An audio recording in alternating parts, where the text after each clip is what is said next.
dar continuidade a este evento. Para ministrar a aula magna, convidamos Sua Excelência, o senhor juiz titular da 32ª Vara do Trabalho de Salvador, Rodolfo Mário Veiga Pamplona Filho. Doutor Rodolfo é professor titular do curso de Direito e do mestrado em Direito, Governança e Políticas Públicas da Universidade de Salvador e professor da graduação e pós-graduação da Universidade Federal da Bahia.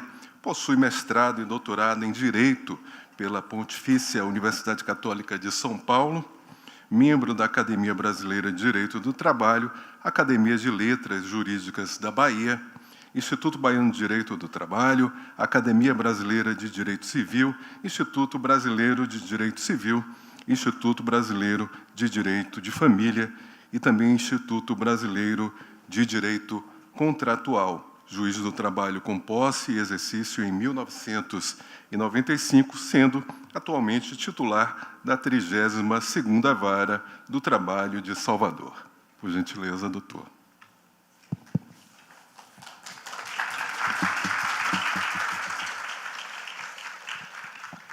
Boa tarde a todas e todos. É uma satisfação enorme voltar ao Tribunal de Justiça, voltar em um momento muito especial.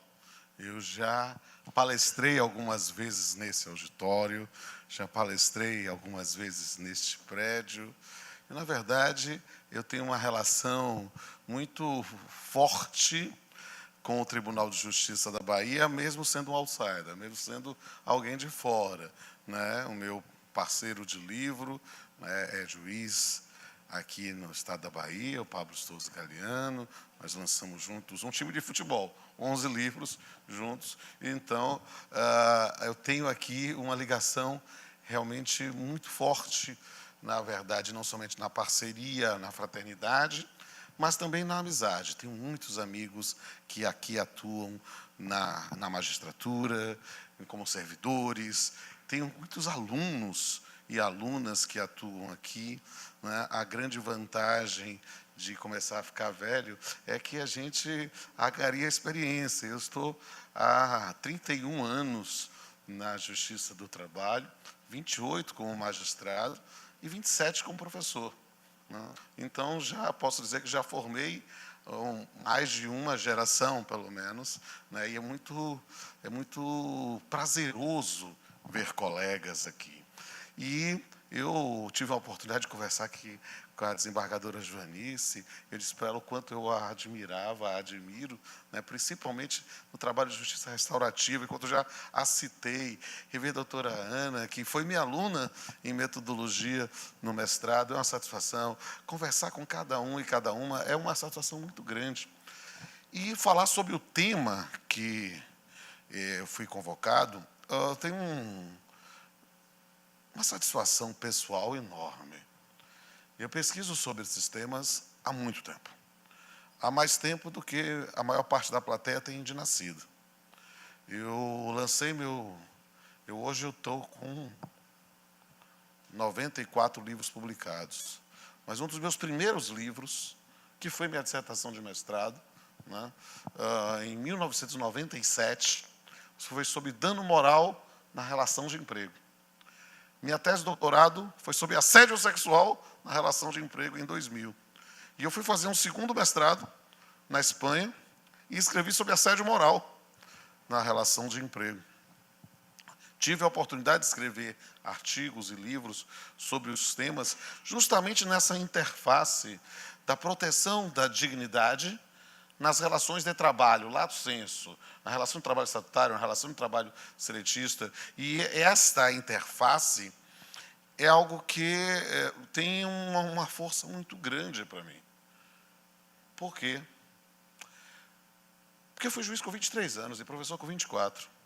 Eu vou fazer 51.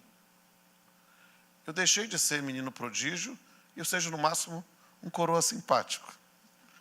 E dentro dessa ideia, falar um pouco sobre isso é falar sobre uma mudança de modelo, de paradigma, de cultura. Eu pretendo mostrar isso para os senhores e para as senhoras nessa exposição. Mas para mim, há um sentimento de eu estava certo quando as pessoas diziam que eu era maluco. Por que isso? Porque, na verdade, a ideia de enfrentar e ter uma proteção efetiva nas relações de trabalho de qualquer modalidade é preservar a dignidade da pessoa humana em grau extremo. E eu me senti muito representado pela fala das minhas antecessoras, né, pela doutora Ana e pela doutora Joanice. Por quê? Porque, começando com a fala da doutora Joanice, talvez a gente mereça, até de estar se conhecendo aqui na plateia, começar com Gonzaguinha. Porque sem o seu trabalho, um homem não tem honra, e sem a sua honra, se morre, se mata. A ideia de que não dá para ser feliz. Por quê? Porque é preciso entender que nós passamos mais tempo no nosso trabalho com as nossas famílias. Nós passamos mais tempo com nossos colegas de trabalho do que dentro do nosso âmbito familiar. E compreender uma proteção geral nesse ponto é fundamental. E isto, por que eu falei um pouco aqui da minha história? Porque é preciso entender,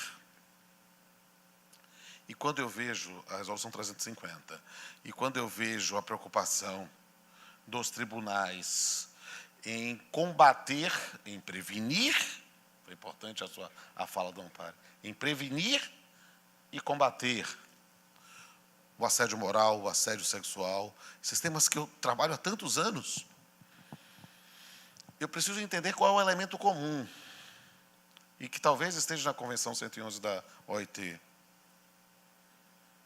e talvez esteja nos livros indicados hoje, que é a ideia do combate à discriminação. A ideia de respeitar as pessoas pela que elas são, mesmo que elas são diferentes de nós. Isso, para mim, é algo muito importante. Há anos eu falo sobre isso. E eu quero, aí, para pegar o gancho da doutora Ana, talvez começar um pouco com um poema. Começar um pouco mais leve a nossa exposição.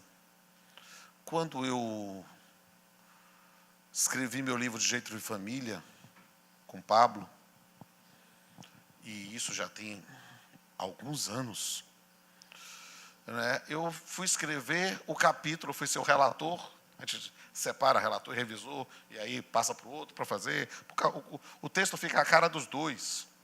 Quando a gente discorda, a gente assume que discorda e coloca lá, mas tenta aproximar ao máximo.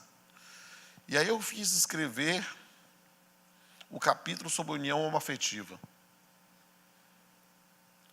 Muito antes da decisão do STF. Muito antes da decisão do STF.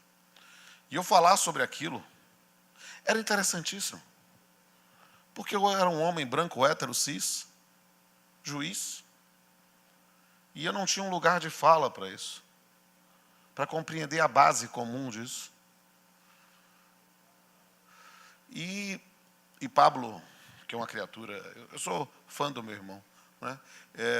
É uma criatura espiritualizada, uma criatura assim, parece que ela levita, né? Assim, de tão dedicado, né? E aí ele sempre entendeu um pouco a minha loucura de entender na poesia o meu refúgio, né? Para poder compreender temas que eu não tinha lugar de fala, eu precisava me incorporar como um poeta. E quando eu fui fazer o capítulo, eu resolvi, antes de fazer um capítulo, já que eu tinha que falar sobre a base de discriminação, fazer um poema, que eu acabei colocando no livro. E foi engraçado que esse poema caiu na mão do Leandro Carnal, ele começou a recitar nas palestras dele, e as pessoas começaram a me seguir no meu blog de poesia, né? Aí, eu não sei, acho que o poema era bonzinho, né? Eu até musiquei, depois vocês me procuram aí no Spotify, Deezer, Amazon. Eu estou em tudo quanto é plataforma digital também. Estou cantando também, estou me divertindo, né?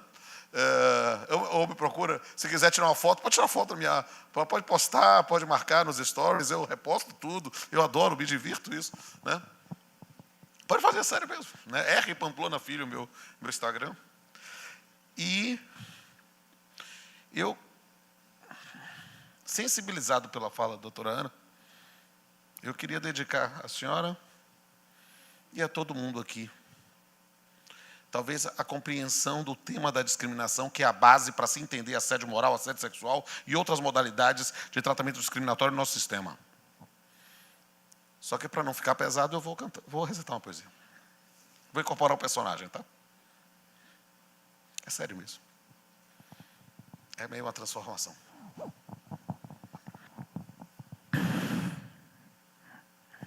Preconceito. Sou baiano, negro, pobre e gay. Sou cigano, feio, baixo e chinês.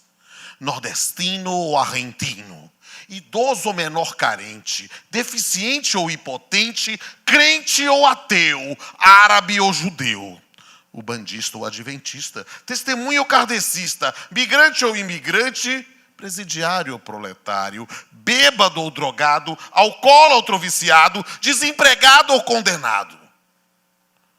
Sou muito mais que tudo isso. Se não na carne, no espírito, de solidariedade com aquele que sofre, chora e morre, não pelo que faz ou fez, mas pelo sentimento incontrolável de quem não compreende e nem faz qualquer esforço para isso. É preciso sentir na pele, por vezes literalmente, para dimensionar a loucura de julgar o outro sem o dado objetivo que justifique essa postura. Não é fácil matar um leão por dia e ser excluído pelo grau de melanina, ou por quem você suspira, ou pela sua luta diária, ou pela sua conta bancária, ou de onde você vai ou vem, ou de quem você crê no além. Esqueça-me por um dia, ou melhor, definitivamente, pois o meu maior defeito é parecer diferente aos olhos de quem esqueceu qual é o sentido de ser gente.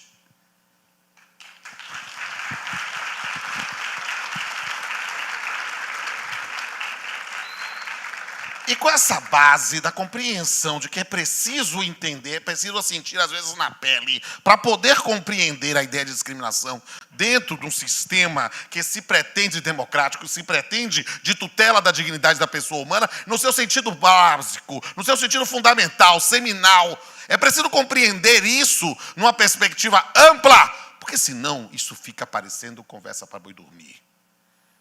Fica só para preencher formulário. A gente precisa viver isso para poder entender. E por quê? Nosso corte, assédio moral. Vou falar de assédio moral. Tem até um roteirinho aqui para a gente seguir aqui. Assédio moral.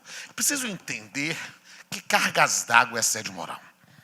Porque é muito fácil, muitas vezes, quando você tem, dentro da tutela criminal, um tipo específico.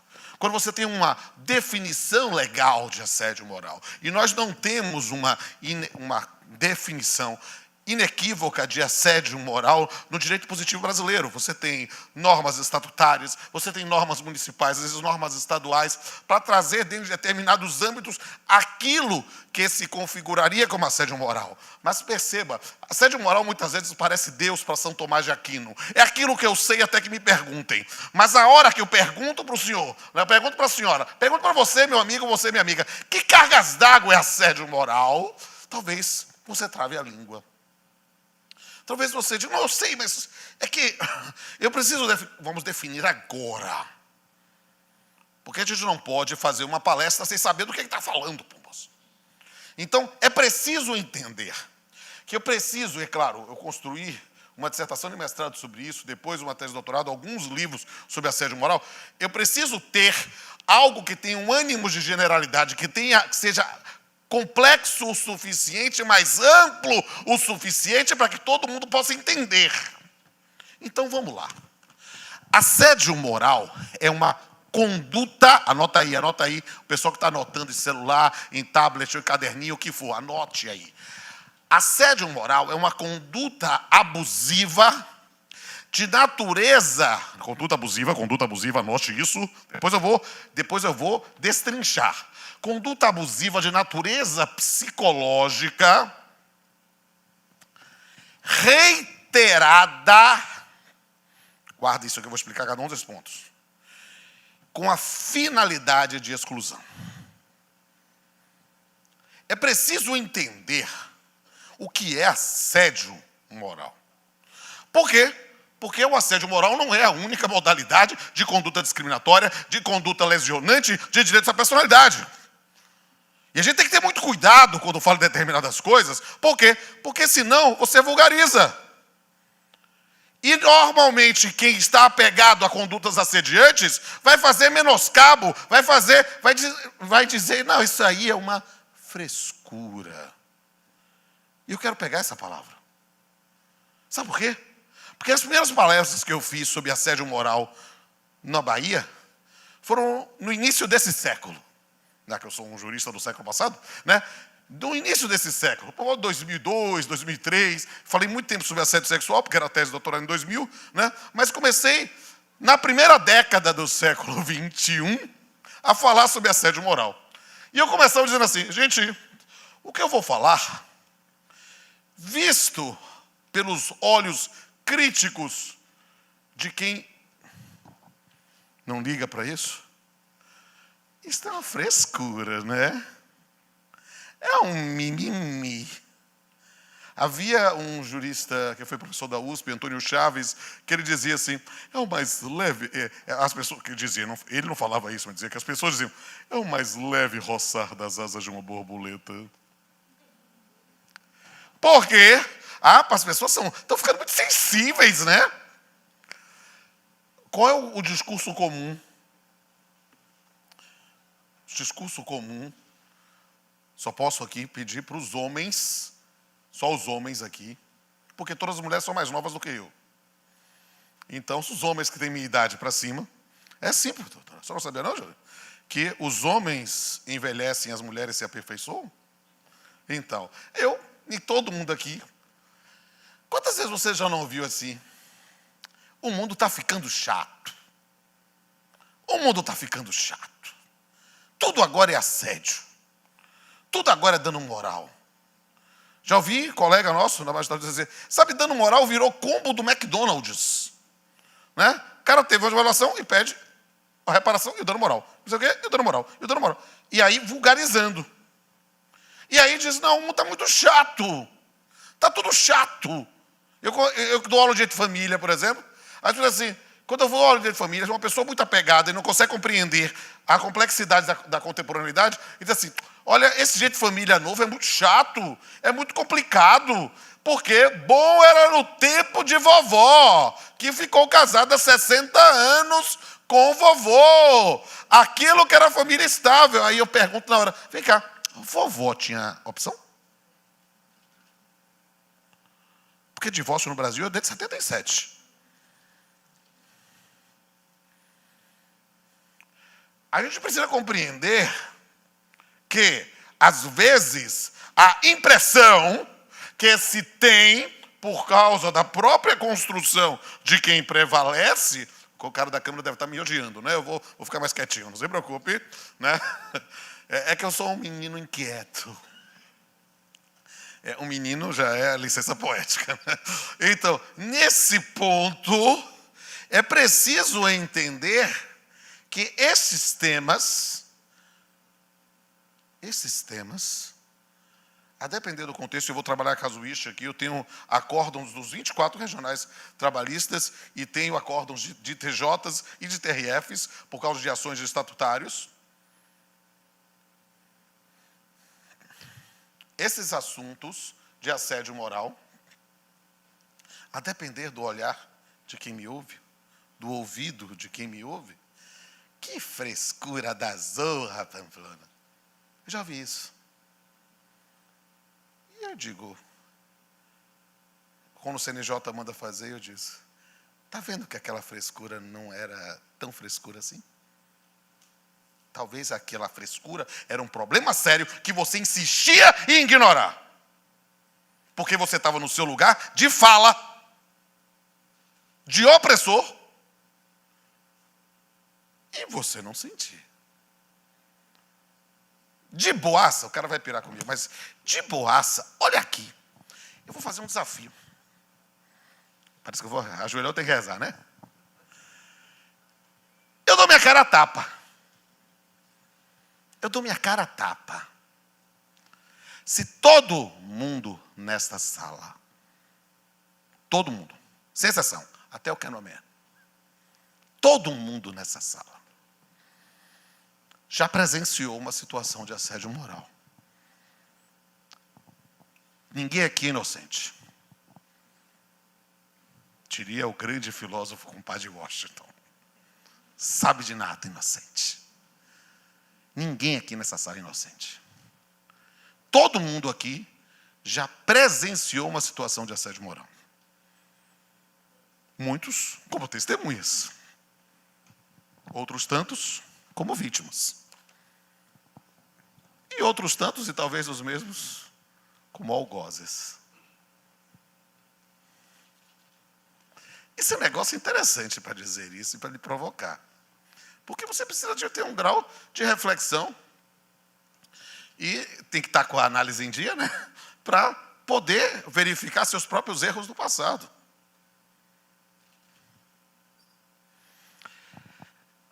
E a importância do tema é evidente. Porque a expressão assédio moral é a expressão consagrada que pegou, mas não é a única. E é sintomático que quase todos os idiomas tenham alguma expressão própria para isso. Ou adaptações ou subclassificações. Né? A gente fala não somente do assédio, a gente pode traduzir como acoso moral do sistema espanhol, mas a gente pode falar de terrorismo psicológico na Itália, a gente pode utilizar a expressão mobbing, bullying, né? Entre outros, para pensar em modalidades dessa mesma faceta que foi conceituada aqui por mim. E isso, para mim, é sintomático. É sintomático. O fato de quase... E Jimmy, aprendi até em japonês na época. Né? Em japonês, tem expressão própria. Mostra que, na verdade, o problema não é setorializado. É algo de uma compreensão, de uma nova postura dentro da sociedade. Só que a gente precisa de cara, já que eu defini o conceito, saber que é o conceito, a expressão, mas também fazer uma distinção de cara para não perder tempo, né? Do assédio moral, que é o nosso corte, para o assédio sexual e para o dano moral. Que para quem é da área jurídica, isso está tranquilo. Mas pensando nos estagiários, pensando que está começando, que está no final do primeiro grau ou no começo do segundo grau, precisa explicar esse negócio direitinho. É preciso entender direitinho isso aqui. Por quê? Assédio moral e assédio sexual são condutas que atentam contra bens jurídicos, interesses juridicamente tutelados, que podem estar numa relação de gênero de espécie. Rodrigues Pinto falou sobre isso no episódio Papiando com o Pamplona que eu fiz com ele. Né? Você tem, no campo do assédio sexual, uma restrição, uma violação à liberdade sexual. Né? No campo do assédio moral é mais amplo, na tutela da dignidade como um todo. E o dano moral é o que pode decorrer disso. E essa distinção, que parece clara para o técnico, às vezes pode ter ficado clara agora para o leigo, né? Ela é importantíssima para evitar confusões conceituais. Porque algumas situações que às vezes são ditas de assédio moral não são tecnicamente assédio moral, mas não quer dizer que são lícitas. E não quer dizer que podem ser toleradas. E que podem gerar uma repercussão de uma reparação por danos morais da mesma forma. Só para eu dizer isso, porque eu tenho uns acórdãos, entende? E pesquisar a fundo a matéria me mostra e me dá a rara oportunidade de ouvir as asneiras que se escreveu sobre isso. Eu já vi magistrado dizer, olha, como a reiteração da conduta é elemento, como foi um fato isolado, não tem assédio moral e julga improcedente. Mas perceba, assédio moral não é causa de pedir. A causa de pedir é a conduta assediante ou a conduta abusiva, que pode ser especificamente de um ato único, não vai ser o assédio moral, mas seria uma reparação por dano moral, porque é o pedido que você vai apreciar. Aí é uma questão técnica que nós, na área do direito, vamos resolver rapidinho, mas a gente precisa ter cuidado para não se apegar a determinados estándares jurídicos e simplesmente achar que, então, saiu pela tangente. E aí, amigos, amigas, feita essa distinção, eu posso fazer um critério classificatório que me parece muito importante, principalmente para o serviço público. É preciso entender que existem diversas modalidades de assédio moral como um problema. A mais dramática e evidente é o chamado assédio moral vertical descendente. O assédio que parte do pressuposto de uma relação de subordinação entre o assediador e o assediado ou assediada. Nós temos lá alguém que está numa posição de poder hierárquico e, nessa circunstância, exerce em relação àquele indivíduo um poder diferenciado que pode, inclusive, lhe colocar em vantagem para ameaças, para chantagens. Esse é o mais dramático. Esse é o mais evidente. Mas definitivamente não é o único. E a doutora Joani já colocou, inclusive. Porque nós temos também o assédio moral horizontal. O assédio moral horizontal é aquele que eu não tenho uma subordinação hierárquica entre os sujeitos. Eu tenho, claro, se eu quiser discutir na perspectiva psicológica, eu sempre tenho um elemento de poder, mas no sentido de uma criatura dominante que puxa a galera contra a outra. É só pensar nos meninos aqui e meninas de azul, tem sempre uma galera e que tem uma personalidade dominante. O líder da gangue, ou da galera do fundão, que é colega da mesma forma, mas acaba direcionando o ataque àquele que é diferente. É diferente porque é crente. É diferente porque é ateu. É diferente porque é do candomblé. É diferente porque é, sei lá, torcedor do Vitória. Né? Tem minoria maior que essa? Tá, foi uma brincadeirinha, desculpem os torcedores do Vice, cabe todo mundo na minha Kombi, né? Mas vamos lá, nesse ponto, eu fico imaginando como a moça da tradutora de Libras traduziu essas minhas maluquices. Então, nesse ponto, o assédio horizontal, o bullying que vocês aprendem, porque tem norma específica tipificada sobre isso, quer dizer, numa construção dentro do campo da responsabilidade civil, é algo que vocês aprendem já na escola. E que é uma preocupação dos seus professores, diretores, por quê? Porque sabe que é um problema. Perceba que há 20, 30, 40 anos, quando eu estava na aula, era o normal. Era o normal. Vou usar uma expressão sem ser palavrão, uma esculhambação com o coleguinha. Com o cabelo, com a cor, com a condição física, gordo, baixo, alto, magro, anão. De óculos, sem óculos, 4 olhos. Eu sempre usei óculos na minha juventude. Então, 4 olhos, sempre fui 4 olhos. Né?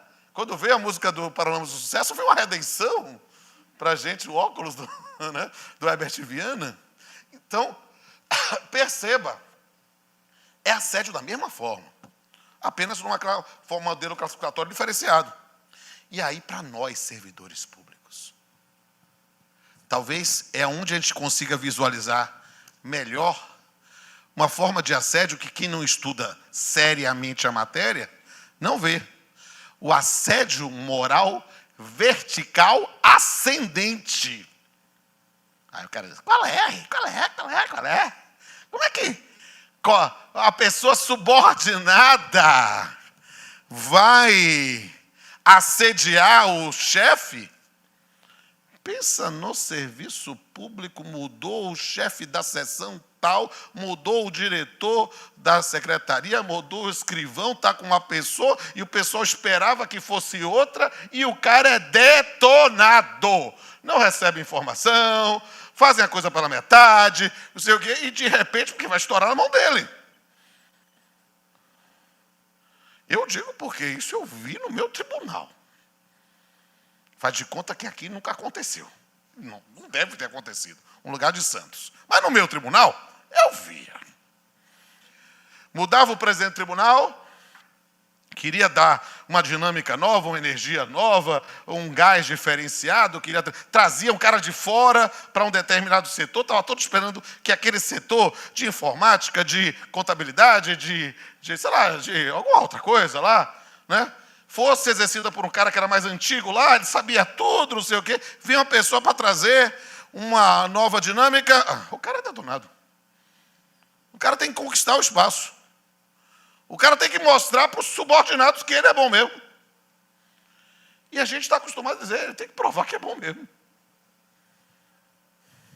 Isso é um negócio importante, porque isso acontece o tempo todo.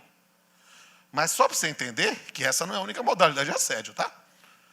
Nós temos o vertical descendente, o horizontal, o vertical ascendente, mas nós temos o assédio individual, que embora, só para você entender, isso pode parecer estranho, o assédio individual muitas vezes ocorre com várias pessoas. Com a ação de várias pessoas. Mas numa perspectiva, né, de iniciativas próprias. Ou dentro de psicologia de massas. Nós temos uma figura que é mais dramática do assédio moral organizacional. Quando a postura que vem de quem estabelece as diretrizes, seja da presidência do tribunal, do Supremo ou do CNJ, só para dar um exemplo, é algo que exclui a dignidade. Só para vocês entenderem, e aí eu posso falar, não é fofoca. Os juízes do trabalho do Brasil estão em guerra com o CSJT. A nossa esperança hoje é o CNJ. Por quê? Porque a Corregedora-Geral do Conselho Superior da Justiça do Trabalho partiu do pressuposto que o juiz que fizer até 2 dias de audiência por semana está em falta funcional. Eu tenho um ofício. Baixou um ofício para todos os corregedores dos 24 regionais, sorteiem 5 juízes que façam audiência somente 2 vezes por semana e abram PAD. A gente brinca internamente, olha a expressão brinca. Temos agora 120 Cristos. É só fazer a conta, 5 por 24 regionais. Né? 120 Cristos. E é claro que as respostas estão as mais... E a gente está indo para o CNJ. Para combater o assédio moral, organizacional, vindo do CSJT. Aí, seja, o juiz sofrendo assédio moral, por incrível que pareça, juiz é gente. E é importante. E quanto mais gente ele é, ou ela é, mais potencialmente se torna vítima. Esse é um negócio importante para compreender. Por que eu estou falando disso? E me colocando no lugar de fala? Para dizer que ninguém está infenso. Que ninguém está blindado. E receba meus parabéns aí para o Amparo, em iniciativas coletivas em que ninguém larga a mão do outro, que a gente começa a mudar a realidade. E perceba mais uma coisa, porque isso ganhou fomento na pandemia. Né? O assédio moral não é necessariamente presencial. Ele também pode ser virtual. Ele também pode ser pela via virtual. Eu fiz uma pesquisa com entidades bancárias no estado da Bahia sobre assédio moral organizacional virtual em entidades bancárias. Eu mostro os dados para vocês vão dizer que é piada. Eu vou contar alguns casos daqui a pouquinho, Eu não vou estourar o tempo, meus alunos dizem que eu sou tão metódico, tomo sopa de letrinhas em ordem alfabética, e eu vou cumprir nosso prazo. Mas é preciso entender que os dados assustam. Quando eu for contar, eu vou tentar tornar leve, porque são coisas dramáticas, vou tentar tornar leve, porque a gente está aqui com uma finalidade de aprendizado, de conscientização, mas às vezes é complicado lidar com isso. Normalmente é. Vamos entender os elementos caracterizadores do assédio moral. Anote aí. Primeiro elemento caracterizador, desculpe, aqui vai o professor de Direito Civil também, né? Conduta abusiva. Para os técnicos de direito, por gentileza, conduta abusiva, estamos no campo do artigo 187 do Código Civil. Ou seja, a ideia de um abuso de direito. E abuso de direito é algo que é um conceito contextualizado. Você não consegue analisar abuso de direito individualmente. Você tem que entender num contexto, e a frase minha é essa mesmo. Texto sem contexto vira pretexto. Você precisa compreender isso. Quando eu era juiz em Teixeira de Freitas, no extremo sul da Bahia, me chamavam para jogar bola. Eu, gordinho, grosso, fui jogar bola com os advogados, e aí eu segurando a bola, o cara gritou, passa a bola, excelência. Eu digo, passa a bola, excelência? Qual é, velho? Passa a bola, excelência? Por quê? Porque nós, embora quando você vai jogar bola com alguém, ele diz, passa a bola, senhor. Por quê? Porque ali você está entre iguais. O que é que eu quero brincar com isso? Compreenda que o conceito de moralidade varia de acordo com o contexto. Eu fui juiz em Teixeira de Freitas, uma cidade que é um entreposto comercial, cruzamento com uma formação basicamente evangélica. Saí de lá para ser juiz em Porto Seguro. E o pessoal de Arraial da Ajuda não usa calça.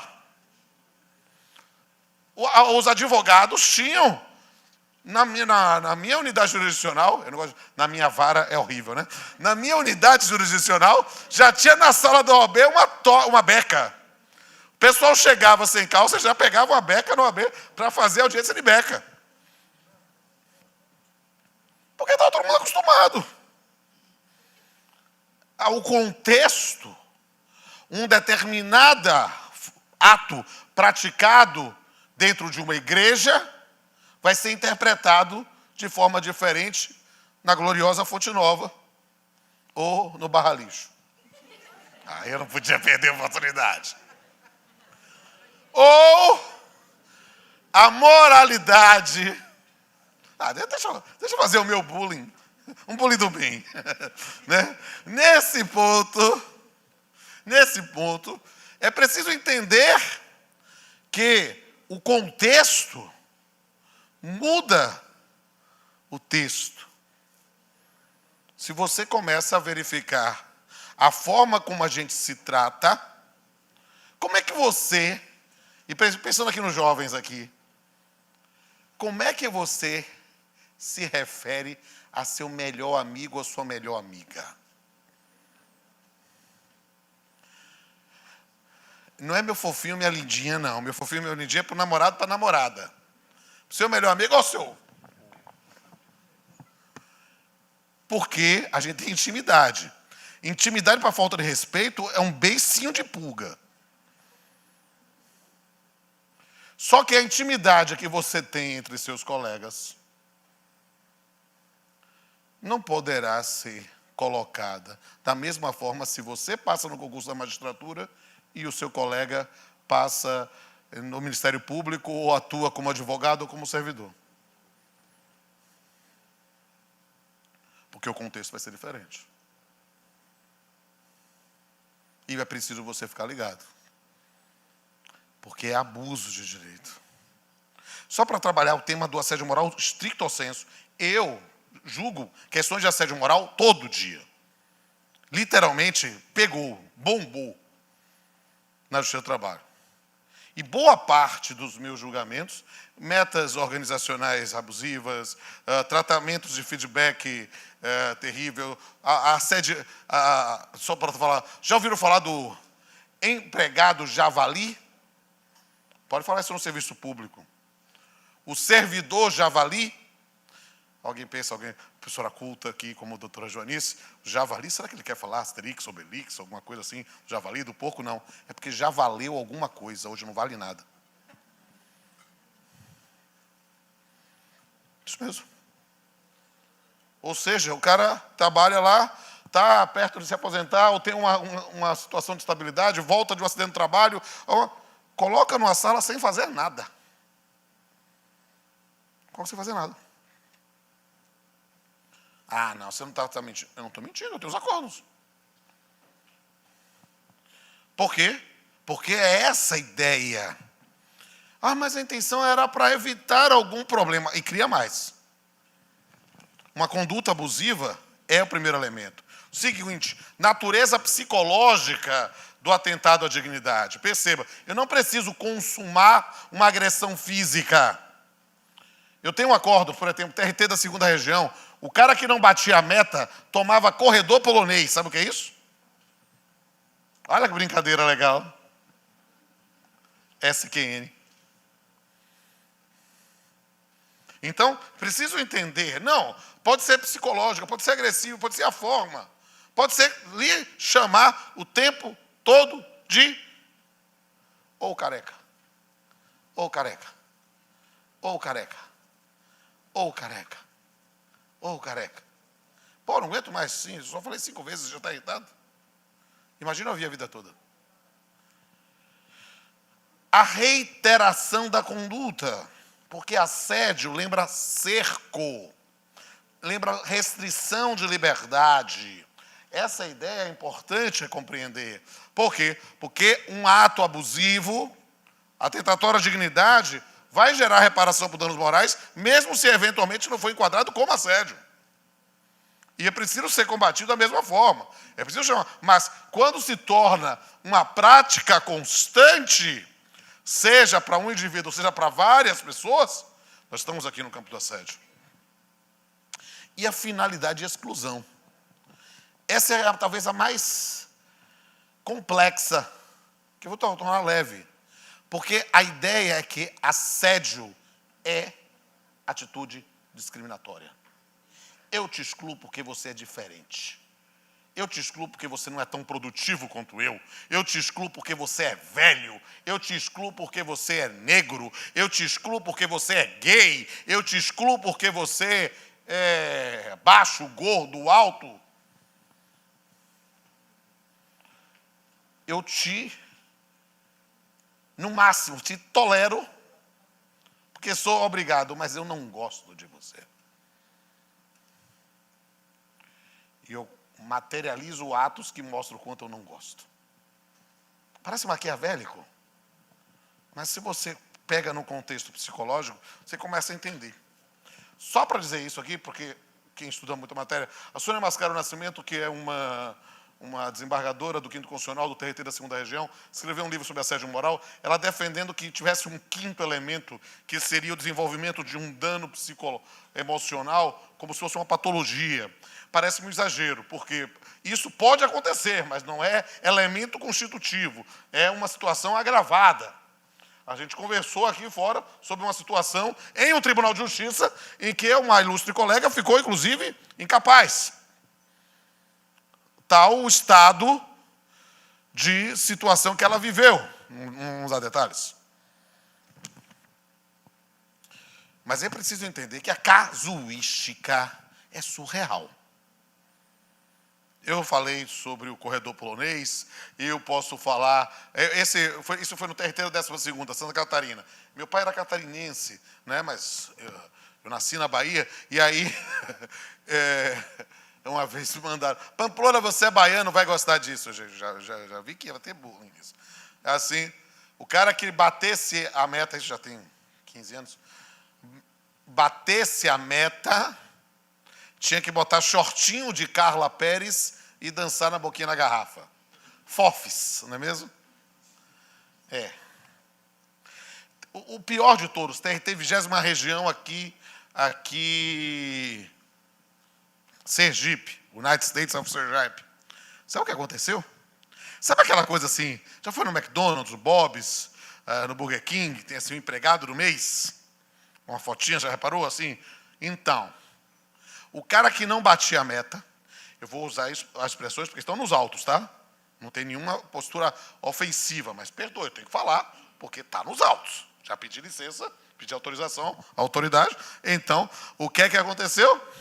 O indivíduo que não batia a meta tinha que tirar uma foto segurando, vou ser eufemístico, um excremento de plástico, um cocô de plástico. Isso mesmo. E aí botava a foto. Eu sou uma merda. Não é verdade. Eu tenho um acórdão. Agora, deixa eu contar um. Eu sou um cara informal na minha agência, eu brinco, tento fazer assim, e às vezes eu piso na jaca, não vou mentir. Estava eu, uma instrução, assédio moral de uma instituição bancária. Eu olho a petição inicial e eu disse, não é possível. Não é possível. Não é possível, não é possível, não é possível. Esse advogado está exagerando. Não é possível, não é possível, não é possível. Aí vamos lá, né? É nosso dever, né? Então lá vai eu, instruir, começa a interrogar o preposto. É verdade que quem não batia a meta tinha que colocar dente de vampiro, capa do Batman e servir suco de uva para os colegas, porque era um sanguessuga que tirava o sangue da equipe? Eu li a frase toda. Era, doutor. De quem foi essa ideia de jirico? Aí o preposto. Sabe aquela coisa assim? Não sei se eu tinha que me dar um suspeito nessa hora, mas, sabe, aquela situação de você dizer, meu Deus, não há limites para a criatividade humana. E é preciso entender que isso está acontecendo em todos os cantos. A gente fala de metas abusivas, a gente fala de feedbacks difamantes ou injuriantes. Cara, prendas, sabe, prenda. Se você não bater, vamos pagar uma prenda. Cara, aprenda uma coisa. Você quer premiar alguém? Premie. Mas não diminua se o indivíduo não consegue. Verifique porque o indivíduo não está conseguindo. E se mais da metade da equipe não está conseguindo, alguma coisa está errada. É preciso dar uma olhada nesse ponto. É preciso dizer que nem todo mundo tem a mesma produtividade. É preciso perceber que as pessoas têm problemas. Eu faço uma coisa há alguns anos, para poder ser professor, juiz, músico, pai de cachorro, um monte de coisa. Na magistratura, eu não posso abrir flanco. Então, há anos, eu posto todo mês, o que eu chamo de postagem ostentação. É meu GIN, o gerenciamento de informação do magistrado, do PJE, zerado. Zerado. Eu viro um final de semana para ver as coisas, vou mantendo sempre em dia, mas não, agora para de concluir esse final de semana aí, segura essa zorra aí, que eu vou, e eu posto todo mês. Por quê? Porque eu não posso abrir flanco. Não posso abrir flanco. Porque eu já atrasei processo. Quando minha mãe ficou doente, 4 anos numa cama, eu era juiz da vara mais antiga do país, do trabalho, mas primeira vara do trabalho de Salvador, né? Lá no comércio, minha mãe morava em Ondina, eu fazia audiência de manhã e ia para a tarde ficar com ela. Praticamente eu passava a tarde chorando. Meu pai já tinha morrido, meu irmão tinha imigrado. Era eu que tomava conta de minha mãe. Então eu tive problemas, eu também sou ser humano. E atrasei. E abriram o PAD. E eu zerei os processos no PAD. Mas perceba, e zerei sozinho? Não, colegas de Pamplona, você já me ajudou tanto no passado. Me dê 5 processos aí. Me deu aqui. Eu digo de boa. Porque eu já julguei processo pra cacete para colega. Que estava em dificuldade, que estava separando, que teve problema da família, que alguém morreu. Solidariedade, empatia, é uma das coisas mais importantes que nos diferencia dos irracionais. Então, como me ajudaram, eu já ajudei muita gente. E isso é algo que é espírito de corpo, no sentido positivo. E é claro, eu precisava fazer isso, até para poder continuar depois fazendo as minhas coisas. Isso é algo que é importante. Por quê? Por causa das consequências do assédio moral. Tenho que ir ao final, né? Porque estamos chegando no limite aí do tempo, né? Quais são as consequências do assédio moral? Eu separei, né? Eu fiz uma concepção tripartite. Do ponto de vista da vítima, do ponto de vista do assediante e do ponto de vista do empregador contratante, né? Da vítima, você tem uma descrição de sequelas físicas e psicológicas, você tem a possibilidade de configuração do que se chama de despedida indireta, isso numa relação de emprego eu posso aprofundar, e a própria noção da reparação de danos morais e, eventualmente, materiais. Do ponto de vista do assediante, pensando em pessoa física, né, de forma individualizada, nós temos na relação contratual o ajusta-causa, né, por um caso de incontinência de conduta, né, temos a demissão ambiente de serviço público na relação estatutária, né, uma responsabilidade patrimonial, decorrente de responsabilidade civil, e eventuais consequências criminais a depender do enquadramento em um tipo, porque não há tipo para assédio moral. Você faz enquadramentos em tipo de ameaça, você faz enquadramentos em determinados tipos, a depender das circunstâncias do caso. E a persecução criminal é a pior furada nesse aspecto. Porque você tem que atender na parte mais sensível do corpo humano mesmo, que é o bolso. E verificar essas repercussões patrimoniais. E do ponto de vista do empregador, pensando macro, não ele como assediante, mas sim pensando ele como uma potencial vítima também. Porque você vai ter consequências pecuniárias diretas decorrentes do absenteísmo, da queda de produtividade e da rotatividade de mão de obra. Em que você pode também verificar situações de responsabilidade civil. Porque, cara, as pessoas não percebem, o Código Civil está aí há 21 anos, e as pessoas não olharam o artigo 932, anote aí, pessoal da área de direito, 932, inciso 3º, combinado com 933. Uma situação como essa de responsabilidade civil objetiva não é do 927, parágrafo 1, não! É de previsão legal específica. É de responsabilidade civil objetiva do empregador por conduta do seu empregado ou do seu preposto. 932, inciso 3º, combinado com 933. É só conferir. Não estou mentindo, eu sei o Código Civil de cor quase todo. Então, é preciso verificar esses elementos. E que pode gerar alguma coisa, já que tem a possibilidade de ação regressiva, numa eventual denunciação da lide. Pensando em aspectos processuais. Tem muito mais a falar. Só que eu prometi que eu ia encerrar às 4 horas, eu já estourei o tempo. São 4h30. Só que eu queria falar sobre assédio moral também numa perspectiva poética. Por quê?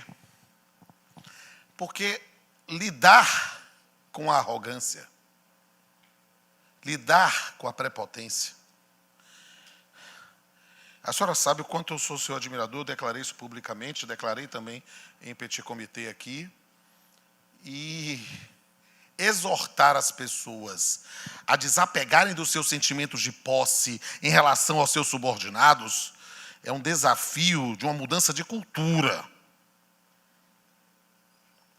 Vou falar quando eu tenho que ir lá dizer, meu velho, você não pode tratar seu funcionário assim, você não pode tratar seu estagiário assim. Não, porque eu posso. Você não pode zorra nenhuma. Ele não é seu.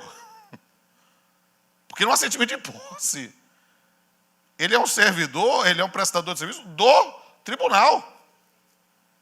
E tem uma dignidade que precisa ser preservada. Lidar com arrogância é uma das piores coisas. E quando eu comecei a perceber o quanto isso era comum no serviço público, eu escrevi um poeminha chamado SPP, Síndrome do Pequeno Poder.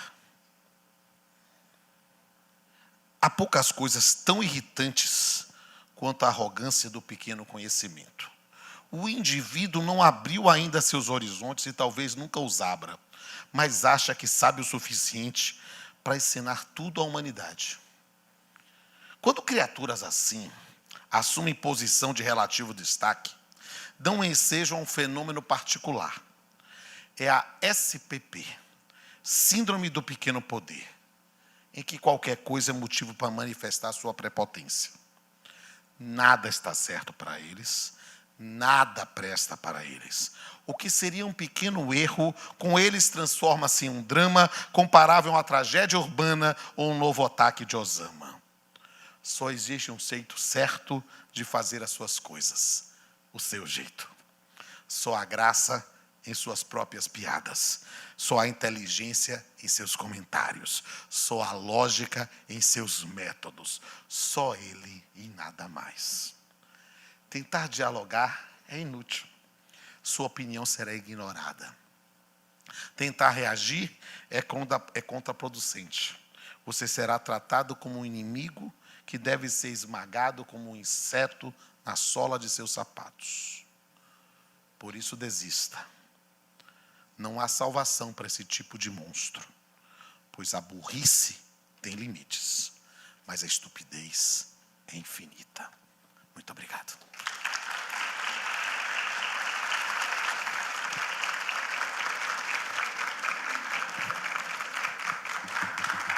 Agradecemos pela apresentação, doutor Rodolfo, e o Tribunal de Justiça do Estado da Bahia agradece a presença de todos os participantes deste evento, servidores, autoridades, palestrantes, e deseja a todos uma excelente tarde. Nosso muito obrigado.